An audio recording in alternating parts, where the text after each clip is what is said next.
What's life like as an international influencer based in China?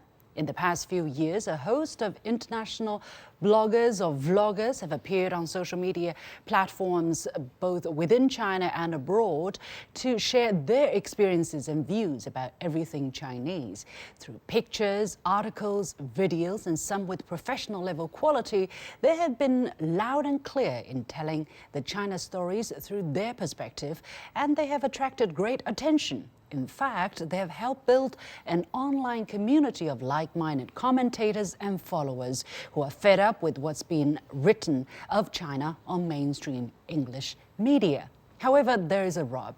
They are often subject to smear campaigns which target either their reputation or even their character. The latest example being a report released by the notorious Australian Strategic Policy Institute, which compare them as tools used by the Chinese government to push propaganda on social media platforms. Nothing new, really. As we enter a new year, how are these opinion leaders planning to continue weaponizing truth about China to counter the even disinformation out there? How do they survive the Shark Tank?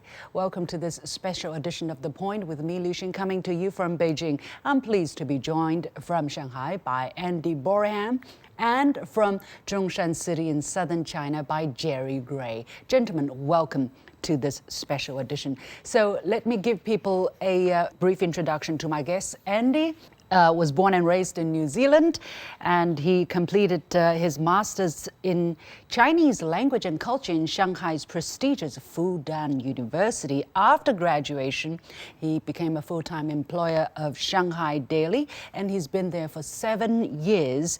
By the way, Andy's handle on YouTube is Reports on China, where he has 61K followers, and his X handle is Andy Boreham, where he has 98,000 followers.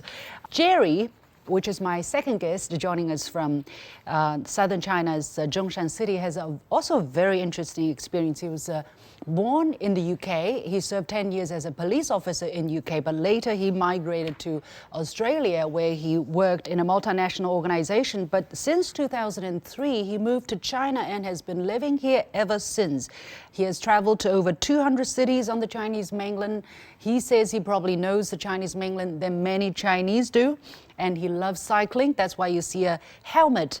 You see him wearing a helmet on his YouTube channel and on his X platform channel. And since 2018, he has been active on social media as a commentator and freelance journalist.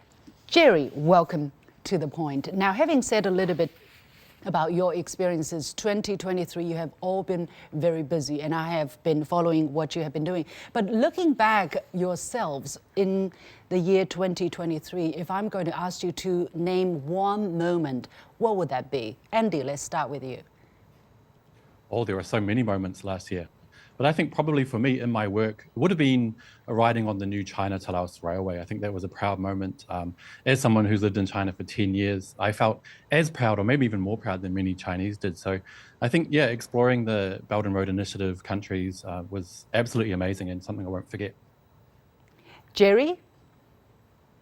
I think probably because I have a great interest in poverty alleviation, I got taken to a mountain village in Guangdong, but in the far north of Guangdong, in the mountain range there, and seeing a village that I'd visited more than 12 years before, which used to be an impoverished, beautiful but impoverished region, and it now has a sealed road going into it. It has coffee shops, it has hotels, bed and breakfast type things, and seeing the differences.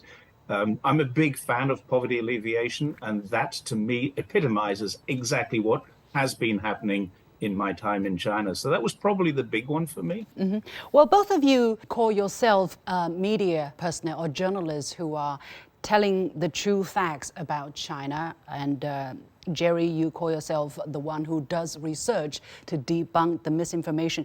But there seems to be some heavy cost to this job. For instance, as I mentioned, the Australian institute called Strategic Policy Institute released a report in November last year. It says China actively cultivates a rising group of foreign influencers with millions of fans, which endorses pro-CPC narratives on Chinese and global social media platforms. And Andy, your name was even mentioned. So how does it feel to be labeled as such? What is your reaction to such reports and such attempts to demonize what you're doing, to smear what you have been working so hard to build? Well, I think it's just something I have to laugh at, to be honest, because it's just so out of touch. Basically, the premise of that report is to say that anyone who is in China and says anything good about China is necessarily pushed along by the CCP or telling propaganda, which is just laughable. So one of the parts of the report was that international students here in China are somehow coaxed or pushed along by the CCP, the evil CCP. And I've studied at 4 universities in China, and I've never once been coaxed by anybody or indoctrinated in any way. So I think it would be interesting if they could actually come out with some solid, names, because I think it's a lot of the report, and I'm sure Jerry agrees, is actually just conjecture, guessing games. So I think for me, basically being in the report, I mean, it's just I have to laugh at it. But I am a bit worried that some people may still believe that kind of thing. But I have to say, I think international media attention on their report was called Singing from the CCP Songbook, was very low. So I think people are tiring of ASPI finally. Jerry, what do you think of such reports and its credibility? Do you get this kind of naming and shaming and character assassination efforts, attempts against you? I think anybody who is in China who says anything positive about China is going to get this kind of response from some people. I make the comment on my one of my channels where I say, I'm not trying to change the mind of anybody who believes all that. I'm here to answer questions for anyone who's open-minded enough to say, is this true? And if it's not true, I can say why it's not true. And I challenge every single person who responds to me gets a response back from me. And I challenge them. If they're rude, I just block them. If they're deliberately rude, I don't respond. But if they're simply saying, oh, you're a paid shill or a CCP shill, the usual sorts of things, I say, well, please take a look at that video, take a look at the attached article and tell me which part you think is not true. And then give me a reason why you think it's not true, supported by either academic or government statistics. Because if you're just going to give me a headline, I'm not going to respond to that. But this is my response to most of them. Please show me where it's not true. It doesn't matter whether I do get paid or I don't get paid by the evil CCP. The fact is I don't. I wish I did. But I do all of this in my free time. I have a lot of free time. I'm retired from work, so plenty of free time. I do a lot of research. I provide statistics, information. I provide links to almost every fact that I mention, and then I support that with my own experience. Now, you can tell me sitting in your armchair or in your mum's basement in North Carolina that I'm a liar, but can you prove that I'm a liar? And if you can, then I'll absolutely correct anything that you can prove I've made a mistake on. But if you can't... What do you think is the biggest enemy, let's say, if I may use this very, fiery word, because you're obviously up against something, the misinformation and disinformation, but also taking a look at the kind of emotive and broad brush responses or attitudes of the responses that you just mentioned. Andy, I want to start with you. What do you think you're fighting against?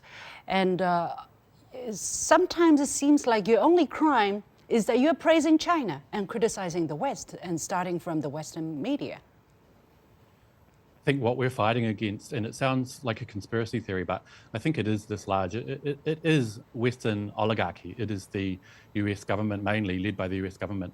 I think they're hell-bent on stopping anyone from seeing what China's really like. And so I think people like Jerry and I are probably the people they want to silence the most, and that's why they come up with these kind of reports like ASBI are trying to say we're paid shills and spreading propaganda. I think they're terrified of people finding out that there could be another system, maybe another way of seeing the world or interacting internationally or even among each other that works better than the so-called liberal democracy, which has been indoctrinated into people, especially in the West. Even for myself, coming from New Zealand, I grew up thinking, you know, this is the way things should be. People should learn from us. And it took a little while after arriving in China to kind of realize there are different ways. So I think they're terrified of anyone finding out, because if you look at the West right now, especially in the US, to put it bluntly, it's a mess. People are suffering high inflation. You know, it's on the verge of, on the verge of like a civil war, you could say. So I think people there are suffering. And if they find out there's a better way, if they find out that China maybe is doing things better, they need to push that down. So I think that's what we're up against. It's a huge effort. I still like to think, even though my efforts are probably just a drop in a bucket, I hope, and I'm sure Jerry is the same, that I can even just change a few people's minds. I think that's enough. So basically, we're up against something massive, really. Absolutely. And Jerry, let me come to you. I see you're very passionate in what you're doing. Almost every day you are churning out something, you're putting it up there, and you're doing it by yourself. I can tell it's a one-man production, or maybe a one husband and wife production with the support of your wife. It's not even a husband and wife, it's just me. Okay. So why are you so passionate about it? And you're not getting paid for this. You're doing this out of your own passion, and you're up against a very formidable enemy. Why does it matter to you what you do? It started, a lot of people have asked me, why do I stand up for China? And the truth of the matter is I'm not standing up for China, I'm standing up for truth. I feel that, and I've got family members and friends from the West who have said to me, you can't be right because everybody is telling you you're wrong. And I'm saying, yeah, this is the biggest problem that I'm facing. I am right because I know. For example, I've been through Xinjiang and I've spoken to hundreds of people in the region. I've done the research, I've done the background. I know that I'm right. I used to sleep at night and think, what if I'm wrong? But I know I'm not wrong because I've gone back to Xinjiang again and had another look to confirm my own doubts. So in particular, Xinjiang is a passion for me, but China in general, and truth is more what I'm aiming for. Every time I see misinformation, I think, well, there's a good topic for me to make into a video or to put a tweet out or an X post. And that's really what it is. It's a simple case of there are so many people who are victims of this misinformation. Right. And I don't see them as being ignorant or racist. Some of them are.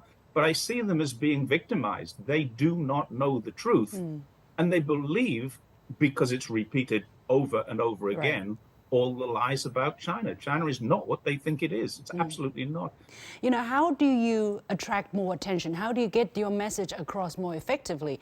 I see Andy deploying the tactic, I would say, the fun the fun factor. For instance, I was watching the latest episode about garlic. You called it communist garlic. And you actually had a poll where you asked people what would be the next big China threat. It's so genius. I mean, I laughed out loud when I watched it. How did you come up with it? You basically asked people to choose the next big China threat. Yeah, the next big China threat, because the U.S. Senator wants an investigation into the next biggest national security threat to the U.S., which is garlic from China. Yeah, I mean, it's hilarious. Yeah, so you asked what else from China will be deemed a national security threat? A, high government satisfaction. B, powerless billionaires. 3, Sichuan dishes, peppers, and D, Taobao. And the highest votes went to Sichuan dishes, a whopping 54%. That's so hilarious. So tell us about your way of fighting, the formidable enemy that you're up against. Well, like you said, you really need to use humor, but they really give us a lot of ammunition. Like sometimes today, you can't even tell what's real or not because it's so ludicrous. I think a report came out recently that in the US, in the Senate, I think, they tried to pass something like 600 laws relating to China. That is so extraterritorial. I mean, you have to laugh at it. And I think they're all vying with each other to be the most outlandish, the most ridiculous, because of course we have elections coming up in the US next year or this year. So yeah, I mean, you just got to throw it back at them. And one example is I like to make sort of some funny merchandise, I guess. So you mentioned in the start of the show how I received a China State affiliated media tag on Twitter. That was because some foreign journalists actually thought it'd be a bad thing. So they pushed Twitter to give me that label, but I was so proud of it. And I didn't want them to win and think they'd held something over me. So I kind of rode into it, turned it into a fun thing. And I made these pins. I'm wearing one now. Yeah. It says China State affiliated media. Yeah, that's, and so many I've people seen it. wanted That's hilarious. That's hilarious. Yeah. I want it too, by the way. And the funny thing is, you know, all those Western journalists that got me the label basically gave me a gift, because I had so many more followers following that. People have had enough of the mainstream media. And if you zoom out to the international perspective, the mainstream media, when you look at it from a global perspective, is the Western English media. So once I had that tag, so many people were, I mean, and a lot of also China supporters were so jealous. They were like, how can I get one? I want one. So that's why I made this. So basically use humor against them. And I think that's all we can do, because it is really ludicrous. And like Jerry said, we're really aiming to try and find those people who are somewhere in the middle that can see the humor and they really want to know the truth. Yeah. Those who actually believe it, they might be too far gone. I'm not sure what Jerry thinks. Jerry, what is your tool to weaponize truth? I am using this, I don't like the word weaponized, but I think if misinformation, disinformation are weaponized, you need to fight back as effectively as the other way around. What is your answer to it? I've noticed you've done series on so-called China threat, right? You talked about a host of false alarms that have been thrown onto China. What is your answer to, what is your way to fight disinformation and misinformation? I see it more as not me weaponizing, but me disarming them. And I think that's probably a better way of looking at it. I'm not trying to weaponize anything. I'm just trying to say, well, you're wrong. So if I can take away your weapon, then we don't have a war. Simple as that. And I do that through facts. I do it through figures. You know, if people say to me, but, you know, China has no freedom of speech. And I say, well, where are you from? I'm from the UK. Okay, well, what happened to that guy who shouted, Charles is not my king? What happened to him? He was arrested at the coronation for shouting, Charles is not my king. Now, I know why he was arrested. He was arrested to prevent a breach of the peace. But that's not the point. He didn't have freedom of speech. Now, if you're in America, what would happen to you if you went online and supported the January the 6th protests? Who would be knocking on your door early in the morning next week? You know, you're going to be starting to think like that. And China has complete freedom of speech, but it doesn't have the freedom of speech to insult, to ridicule. And we don't ridicule people in high positions because we have respect for their position, even if we don't like the person. That's how it is in China. Teachers get respect, parents get respect, community leaders get respect because of what they do, not because of who they are. And I think I use this kind of thing. Here's the truth, rather than try to weaponize them or argue with them. Just try and point out that you don't have what you say you have, but we actually do have more of what we say they have. That's how it's done. What do you think needs to happen, though? It seems that there's such a prevailing way of looking at things that's different, right, from China or from a different perspective and from the Western perspective. It seems that a lot of people who grew up under the Western way of looking at things or of thinking of lifestyle, they automatically fall into a false way of understanding the Chinese culture. Have you ever tried to find out about that and try to address the problem on a fundamental level, Andy? Because you can laugh at garlic thread, but how do you help people to stand on their own judgment and see different topics, different information in a different light next time without you having to point it out for them? I think you've got to break through. It's very difficult. I think, like you mentioned, in the West, we're growing up to believe that our society, our way of doing things is the penultimate. It's like how things should be. So it is so deeply entrenched. Even my friends back home who are highly educated, they still believe all of the, conspiracies, all of the myths about China. For example, I have a friend who, when I graduated from Fudan's an amazing university. It's not just amazing in China, it's amazing internationally. And I said to him, "Oh, wow, I've actually got a master's now." And he said to me, "Yeah, but it's just a Chinese one." And it's like, that's even my own friends. So it's so hard to get through to people. I'm not sure how to do it without us telling them in person. I just went back home for Christmas, and my brothers follow a lot of the conspiracies about China. So they had a lot of questions to ask me. And as soon as they started asking, they were like, "Oh, Andy, I want to ask you, I saw this." And I said, "You don't even need to ask, it's not true." Because the fact of the matter is, most of the things you hear about China are not true. So the thing is, it's an ongoing battle, and I'm still trying to figure out how to do it. But as you asserted to, it is such a fundamental issue. It's like you need to switch something in their brain. So I'm still really trying to figure it out. It's a tough one. Jerry, could you help with us on that? I actually have a master's degree in this and studied this very deeply. It's called behavioral psychology. That's not my master's degree, but cross-cultural change management is. And behavioral psychology is a very big part of that. So what happens in China is that we have a population of 1.3, 1.4 billion people here who have a very different way of behaving under the same stimulus that an American or an Australian or a Kiwi would have given the same set of circumstances. So there are 7 or 6 dimensions of culture. Each dimension of culture separates the different cultures, and China has a national identity which can be identified as a culture. So an example, just one example, in the West, people say China is an authoritarian state. It's covered with cameras and people are watching you and monitoring you. And I say, yes, they are. This is true. This much is very, very true. But people feel safe because of that. In the West, we feel monitored. We feel surveilled. We feel as if we're being oppressed. Right. But in China, they feel safe. And it is safe. The crime rate in China is extremely low. The other part of that same thing is in the West, they profit from our misbehavior. They will hide a speed camera and zoom, you go past it, you're getting pinged, you get a fine. In China, they put speed cameras all over the roads and say there's a speed camera up ahead. Your GPS tells you there's a speed camera, there's a seatbelt camera, there's a mobile phone camera. You're going to get caught if you do this thing wrong. So they're actually managing our behavior rather than profiting from it. So it's a very different, you turn everything upside down when you come to China. And that's the reason why people in the West don't understand, is because they don't walk in Chinese shoes and they don't see it through a Chinese lens.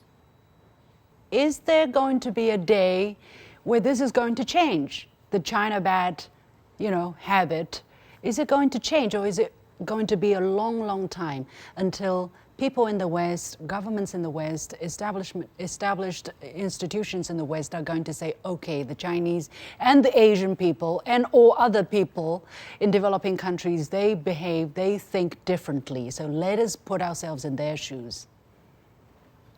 The answer is I don't think so. But what I am aware of, and everybody who understands what's really going on, everyone who knows, they will know that there's a great deal of confidence in the business sector. Now, what that means is business people understand this. And the reason this psychology even exists is because of a guy called Gert Hofstede who worked for IBM. And he interviewed 140,000 people around the world to start this school of thought about behavioral psychology and national identities. And he was working for IBM, which was a truly multinational corporation.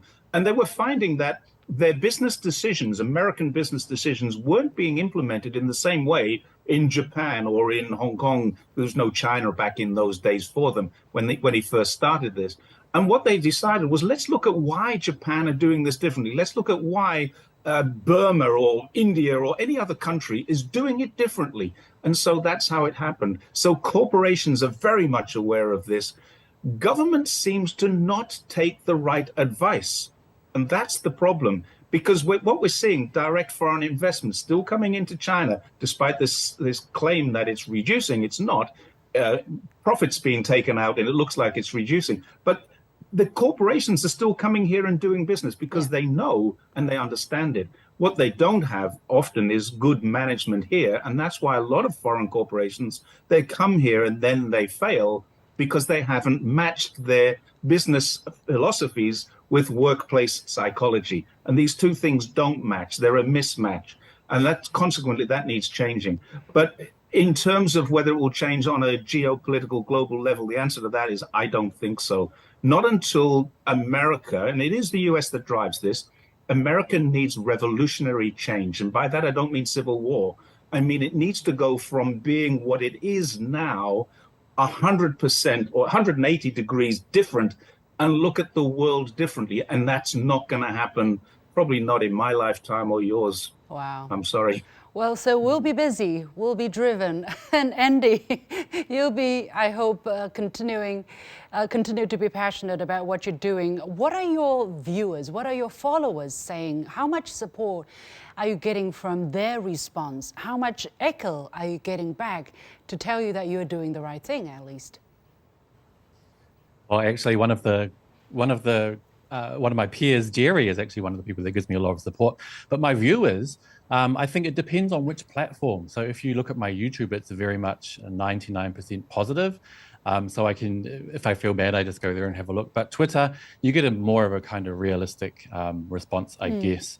But I don't ever feel down when I get attacked. Well, I do sometimes, that's a lie. But mostly I try not to feel down about those kind of attacks, people telling me I'm a shill or I shouldn't be able to sleep at night.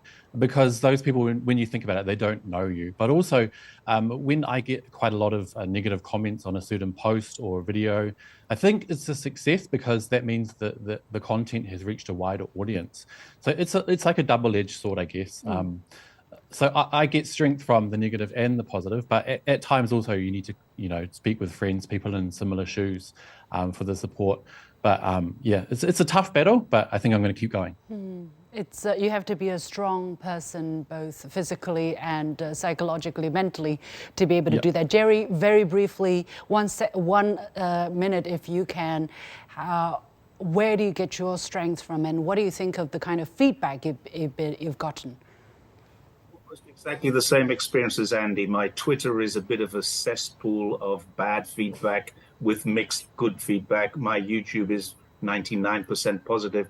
The 1 or 2% that's negative is what inspires me. I'll see a complaint. What about this? And that I write a long response and think that will make a script for a video. So that works well for me. I've been talking to Andy Boreham from New Zealand, now based in Shanghai, and Jerry Gray, originally from UK, now based in southern China. All the very best for the year 2024. And with that, we come to the end of this special edition of The Point with me, Liu Xin, coming to you from Beijing. As always, you can follow me on Facebook and Twitter using the handle Liu Xin in Beijing. On behalf of the whole team, thank you for watching. We've got The Point.